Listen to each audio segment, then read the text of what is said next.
Notícias, informações, entrevistas. Você encontra aqui no Conecta Cash, o podcast do curso de jornalismo da Estácio São Luís.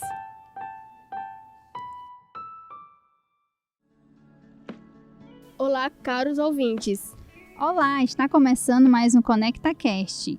No dia 7 de abril é comemorado o Dia do Jornalista no Brasil. Portanto, vamos conversar hoje sobre a história da mulher na imprensa e os desafios que essa tem enfrentado ao longo dos anos.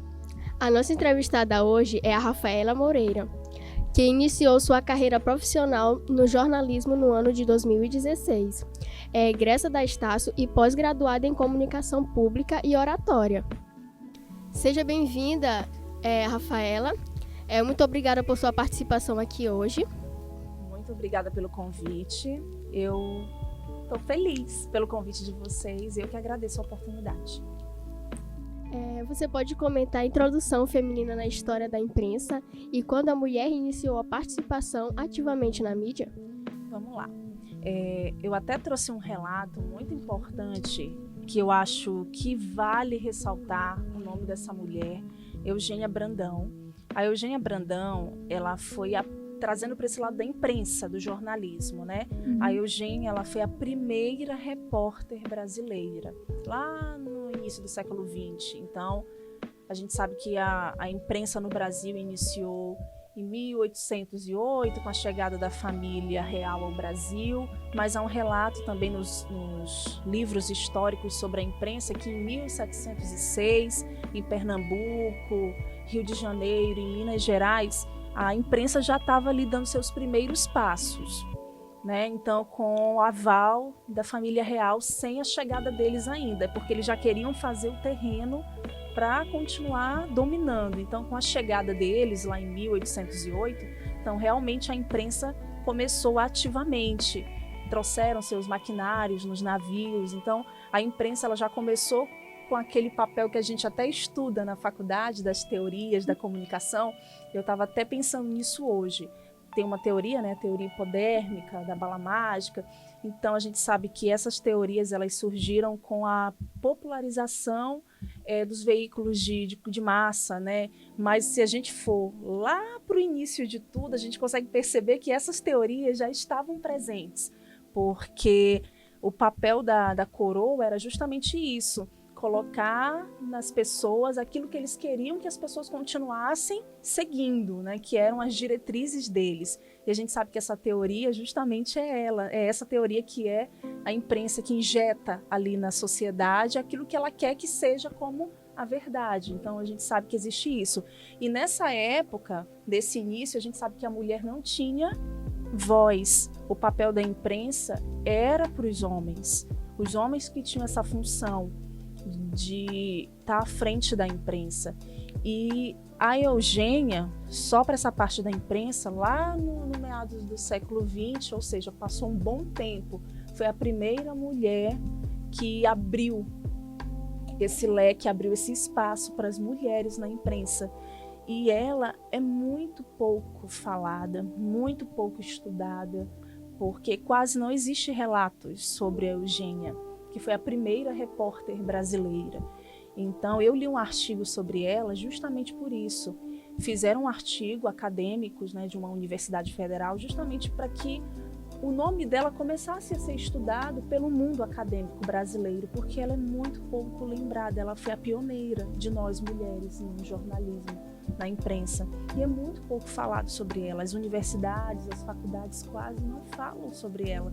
E a gente vê a importância de uma mulher que depois de anos, ela foi ali a mulher pioneira, né, para que nós mulheres tivéssemos espaço. Então, eu queria ressaltar o nome dessa mulher, mesmo após a sua morte, já se passaram mais de 60 anos da sua morte, mas é uma mulher que deve ser lembrada por todas nós, porque ela abriu esse espaço para que hoje nós mulheres, a gente até domina, né? A gente tem uma voz hoje, no século XXI, a gente tem uma voz mais ativa no jornalismo, a gente consegue ver mais mulheres até do que homens no jornalismo. Então, foi uma mulher que lá atrás deu o primeiro passo para a gente. Muito legal. No ano passado, a jornalista Greta Becaglia, da Toscana TV, foi assediada ao vivo enquanto cobria a final do jogo entre Empoli e Fiorentina pelo campeonato italiano. Esse foi um caso muito emblemático e público, mas muitos casos de assédio a mulheres têm sido reportados nos últimos anos nos bastidores dos veículos de comunicação. Rafaela, o que pode ser feito para mudar esse cenário? Olha, eu até assisti o vídeo, realmente lamentável. Eu estava assistindo o vídeo e em seguida um outro homem tentou assediar essa repórter, né, italiana, sim, né? Sim. Tentou assediar ela, intimidou ela. E eu digo assim, cada pessoa tem uma reação diferente. Elaine, Thaís, Rafaela. Possa ser que eu tenha uma reação diferente da Thaís, porque a gente não espera uma coisa dessa. Ainda mais que você sai da sua casa para trabalhar e você espera voltar intacta no fim do dia. Então, cada uma de nós, a gente tem uma reação diferente, temos reações diferentes. Eu talvez reagiria de uma forma diferente que essa repórter. Eu assistindo o vídeo, eu fiquei pensando nisso. Mas não dá para julgar ela pela reação dela, porque ela ainda tentou continuar, né? Dando a notícia, levando a notícia. Ela repreendeu, falou, você não pode fazer isso. E continuou. E eu achei tão ruim, tão triste, que o apresentador ainda pediu para que ela não ficasse brava com aquilo. Ele foi muito criticado, inclusive. Então, eu teria uma reação totalmente diferente. A pauta do esporte ia acabar bem ali. Eu ia transformar a pauta que tinha acontecido comigo na pauta. A pauta do assédio ia ser a pauta daquele momento. Então, cada mulher tem uma reação diferente. A gente não está preparada para um assédio, para um homem, uma importunação sexual, né? Um homem tocar no teu corpo sem a tua autorização. Ainda mais você trabalhando. Então, eu acredito que nós, mulheres, nós temos que nos posicionar ainda mais e não nos calarmos. A gente não pode se calar. A gente tem que falar, sabe? A gente tem que falar, a gente tem que denunciar, a gente tem que... Não é impor a palavra, mas a gente tem que ter uma firmeza, sabe? Aquela firmeza no olhar, no falar, porque isso, infelizmente, está aqui na nossa sociedade, porque é aprendido dentro de casa. Né? A gente sabe, eu falo muito isso, a educação ela começa dentro de casa. Não adianta a gente exigir que a escola faça o papel dela, que a faculdade faça o papel dela, se dentro de casa o pai e a mãe não faz. Então, a psicologia comprova isso. Um menino que vê o pai que não respeita uma mulher, provavelmente ele vai crescer seguindo o mesmo caminho, porque ele vai ter um exemplo dentro de casa. Então, nós mulheres também nós temos esse papel de ensinar os nossos meninos, sobrinhos, filhos, vizinhos, a gente tem que ensinar. Então, eu não posso te dizer, isso não vai mais acontecer. A gente não sabe até quando uma mulher vai passar por isso. Mas o nosso papel é esse, nos posicionarmos, a gente não deve calar, a gente tem que falar e incentivar outras mulheres também a fazer a mesma coisa, fazerem a mesma coisa que a gente. Aí o filho vai acabar se espelhando na atitude ruim do pai, né? Isso. Infelizmente, né? Infelizmente, porque é um espelho que ele tem. A base começa ali na nossa casa. Então, se a gente enxerga o nosso pai, a nossa mãe fazendo algo, um exemplo simples, palavrão, não é? Sim. A criancinha do nada solta um palavrão, aí o pai, que é isso, menino, com quem tu tá aprendendo? E dentro de casa ele só vive chamando palavrão. Ele vai achar natural. Ele vai achar natural, pode fazer isso. Então, se o pai, a criança vê o pai batendo na mãe, o pai falando de outras mulheres, porque eu já vi casos, já ouvi relatos de pai com celular, vendo mulheres na internet, falando palavras pejorativas e o menino do lado. Você acha que o menino vai crescer fazendo o quê? Quando vê uma mulher na rua, ele vai se achar no direito de assediar ela, de falar uma palavra pejorativa para ela, porque é o exemplo. Então a gente tem que começar na base, para a gente futuramente, quem sabe, né? A gente ter homens de verdade, com caráter, que é o que está faltando. Mesmo com o aumento da participação feminina no jornalismo esportivo, observando nos últimos anos, as mulheres no segmento quase sempre, né, repórteres e apresentadoras, o número de mulheres comentaristas ou narradoras ainda é bem tímido. É possível que o avanço nessas questões? É possível. Tem uma repórter na Globo, eu esqueci o nome dela agora, mas ela tem se destacado muito. Ela tem uma voz bem forte, ela narra. Eu acho que vocês já ouviram falar dela, já viram ela narra. Tipo, ela tá sendo um Galvão, né? Porque antigamente esse papel era muito destaque pro Galvão Bueno, Sim, sempre foi ele. E hoje, eu não me lembro exatamente o nome dela, se é Renata, não lembro. Sei que ela tá tendo muito destaque na Globo, ela narra os campeonatos. Então, ela tá ali ocupando o espaço dela, porque não é porque eu sou uma mulher que eu não posso entender de esporte, não posso entender de futebol. Porque tem essa imagem, né? Essa imagem já formada da mulher, que já vem lá de trás, que a mulher só entende de bolsa, sapato, maquiagem, cozinha. A mulher não pode entender de um esporte, de um futebol. E tem muitas mulheres que entendem muito e que gostam. E eu acredito que daqui para frente é aquilo que eu te falei no início, sabe, Thaís e Elaine? É a mulher se posicionar, sabe? Eu digo muito, o empoderamento já nasce com cada uma de nós. Às vezes a gente quer buscar empoderamento em movimentos, sabe? Em bandeiras, não diminuindo a importância desses movimentos. Mas o empoderamento já nasce com cada uma de nós. A gente tem que aprender a colocar essa mulher comunicadora para fora, essa mulher forte para fora. E aí a gente vai aprendendo, ó. A gente aprende a se posicionar e a gente começa a ocupar os lugares que a gente deseja. Então você avalia que não é uma falta de desinteresse da mulher, né? Então é uma questão mesmo de posicionamento. Eu acredito que nessa parte do esporte, eu pelo menos enxergo dessa forma, é um pouco equilibrado, porque muitas mulheres realmente não se interessam. Eu particularmente não me interesso. Não me adaptaria. Eu acho muito legal, tipo quando é uma Olimpíada, um exemplo, né, que são vários segmentos esportivos. Eu acho muito legal se eu estivesse cobrindo uma Olimpíada, né, os jogos e tal. Agora, assim, o futebol do dia a dia, aqueles campeonatos do dia a dia, eu não me encaixaria. Mas eu conheço mulheres que gostam.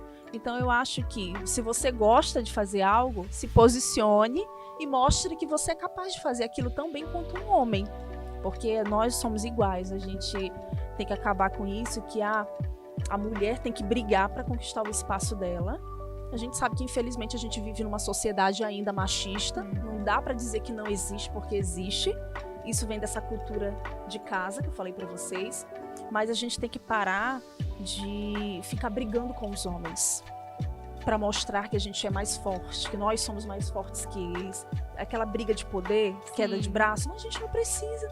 Nós somos iguais, somos fortes. A gente tem que mostrar o nosso posicionamento, o nosso empoderamento e mostrar sim que a gente tem direito a um espaço, porque nós somos tão capazes e inteligentes quanto eles. E eles também são.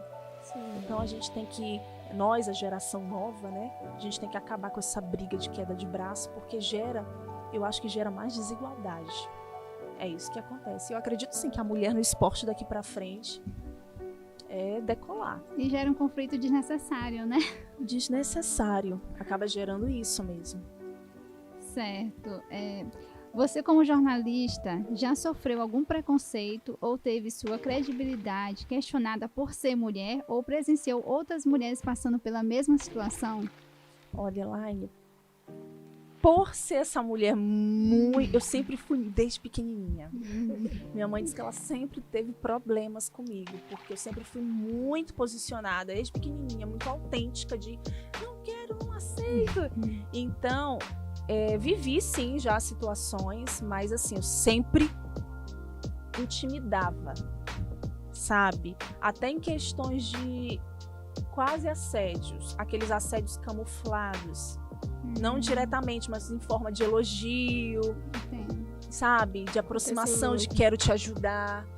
Então, às vezes a mulher se assusta com aquilo, ela não sabe reagir. E no ambiente do jornalismo existe muito isso. Muito. Demais. E às vezes a mulher é normal, como eu te falei, cada uma tem uma reação diferente. Não dá pra dizer porque a Rafaela foi mais posicionada, ela é uma mulher de respeito, e a Elaine, que naquele momento acabou ficando acuada, porque não esperava aquela atitude, ela não é de respeito, não existe isso, porque a gente sabe que a sociedade acaba culpando a mulher por ela ter sido assediada, como se houvesse uma justificativa para isso, né? Então, quando eu estava no estágio, no meu primeiro estágio, houve uma situação camuflada. Eu vou te convidar para almoçar e tal. Então foi uma situação bem camuflada, não foi descarada. Aí sorrindo, quer almoçar comigo? Aquela coisa, aí eu fui lá e pá! Cortou logo. Bem direto. Entendi. Bem direto e alto para todo mundo ouvir. Então imagina, uma outra mulher talvez se sentiria, e aí aquele possível assediador, ele ia se sentir à vontade para repetir, sabe, para continuar. Então foi uma situação isolada que eu vivi logo no início da carreira, né, da profissão. Outras situações que eu vivi também foi daquele... É um assédio também, mas não é um assédio sexual, é aquele assédio moral para tentar te impor alguma coisa, porque eu sou maior, sabe? Eu entendi. Que você. Então, e era um homem também. E imagina, tu estagiando, começando, o que eu faço? Eu não pensei 2 vezes. Porque independentemente se eu sou estagiária ou não, eu sou um ser humano. Exige respeito, Exige né? respeito. Isso. E eu não pensei 2 vezes. Então, por isso que eu digo para vocês, nós nascemos empoderadas. A gente não precisa apoiar nos movimentos porque uma mulher foi para a rua, levantou bandeira, e se naquele dia ela não foi levantar? Sabe, a gente sabe que lá atrás mulheres fizeram isso para que a gente hoje tivesse também espaço e voz. Mas o que eu quero dizer é que está dentro de nós. A gente tem que acreditar no que está aqui dentro. E eu automaticamente me posicionei, chamei a direção sendo estagiária, em frente a frente. Porque eu não aceitava, porque dali, imagina, isso podia me causar sequelas, traumas. Mas assim, depois que eu comecei mesmo a criar credibilidade no meu trabalho, eu acho que não passei mais por essas situações, né? Uma situaçãozinha ali, aqueles ambientes de trabalho tóxicos, porque no jornalismo também existe muito isso, principalmente na imprensa, muitos ambientes tóxicos. Então acaba ali um querendo ser maior, querendo aparecer mais que o outro. Então aquelas situaçõezinhas chatas que a gente tem que saber contornar no dia a dia, porque em todos os lugares vão existir pessoas assim, né? Boas e ruins. Então a gente tem que saber contornar e se posicionar. Então a dica e o conselho que você dá é não se silencie, né? Não se silencie. Tu falou uma coisa que me fez lembrar, Elaine. Eu trabalhei numa empresa, uma assessoria, uma menina estagiária que trabalhou comigo. Eu disse, nossa, como o mundo dá voltas. Eu fui muito estagiária na minha vida. Eu fui muito estagiária de bolsa de R$500. Jesus, ilumina. Fui muito. E a vida, por isso que eu digo, nunca pense que você é melhor que ninguém, porque a vida dá voltas, né? Então, um dia você tá aqui, um dia você tá aqui, e assim vai. E fui muito estagiária e um dia eu tive estagiários. Olha só, por eu ter sido muito estagiária, eu aprendi como tratar o estagiário porque eu estive lá no lugar. E às vezes as pessoas no ambiente de trabalho, principalmente do jornalismo, também tem muito isso.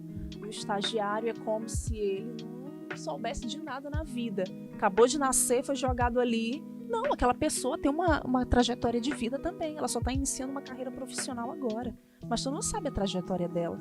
Talvez ela tenha mais experiências em uma área da vida que tu não tenha. Entende? E eu tive uma estagiária que ela passou por uma situação de assédio sexual mesmo, dentro do ambiente de trabalho. Dentro do ambiente de trabalho. E ela já vinha sofrendo e eu não sabia. Ela estava o quê? Silenciada. Com medo. E era de um jornalista que fazia parte da equipe. Homem, formado, já tinha muito tempo ali, e ela ficou com medo.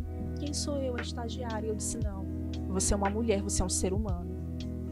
Aí adivinha, quando ela relatou a mim o que ela estava passando, porque ela não aguentava mais, adivinha quem foi a boca de Uelwa, como chamam? Eu. Você. Eu disse, não, acabou o silêncio na sua vida. E eu escutando a história dela, ela já tinha passado por situações de assédio dentro do ônibus, quando mais novinha, adolescente. E isso fez com que ela se calasse naquela situação no ambiente de trabalho. Olha só como uma coisa vai gerando a outra. Eu sou só estagiária, Rafa. Eu digo, não, você é um ser humano. Acabou aqui. E juntas eu fui a mão que deu coragem a ela de abrir a boca. E ela aprendeu. Ela disse que nunca mais ela ia se calar. A gente tem que ter muita sabedoria, sabe, na verdade. Porque vocês sabem que a gente tem que provar tudo. Sim. Não é, Laine? A palavra da mulher às vezes não basta. Não basta, tem que ter prova, comprovar. A gente tem que ter muita sabedoria, até para se posicionar, porque senão tá histérica. Isso. A gente tem que ter muita sabedoria, porque em todo ambiente que tu for, possa ser que não aconteça, né? A gente pede a Deus que não aconteça, mas se acontecer, tu vai calar. Aí se tu estar preparadas, né? A gente tem que estar, se tu calar, tu é culpada, se tu falar, tu é culpada. Então a gente tem que ter muita sabedoria para se posicionar. Nossa, a gente está numa profissão, nós somos comunicadoras. Nós somos vozes, sabe, para outras mulheres que vão vir futuramente. Então, como lá atrás surgiram mulheres que deram esse espaço para nós três hoje estarmos aqui, nós três seremos o espaço de outras mulheres futuramente. Então falar e ter muita sabedoria também para se posicionar, sabe? O Núcleo de Comunicação NUCOM agradece a sua participação, Rafaela Moreira, e aos ouvintes. Quero agradecer o convite de vocês aqui do Núcleo de Comunicação, de vocês como futuras jornalistas. Eu já considero vocês como colegas de profissão, jornalistas, só estão concluindo essa etapa, né? Mas já são duas mulheres com voz suficiente para abrir espaço para outras mulheres. Então eu quero agradecer o convite e que a gente possa realmente impulsionar, incentivar outras mulheres a colocarem a mulher comunicadora que existe dentro de cada uma delas para fora, porque é assim que a gente vai mudando essa realidade, vai abrindo espaço para as mulheres mostrarem do que são capazes. E esse foi mais um ConectaCast da Estácio. Tchau. Tchau, foi um prazer, obrigada. Tchau. Quer ficar por dentro das novidades e divulgações que a Estácio São Luís realiza? Fique ligado no ConectaCast, o podcast do curso de jornalismo da Estácio São Luís.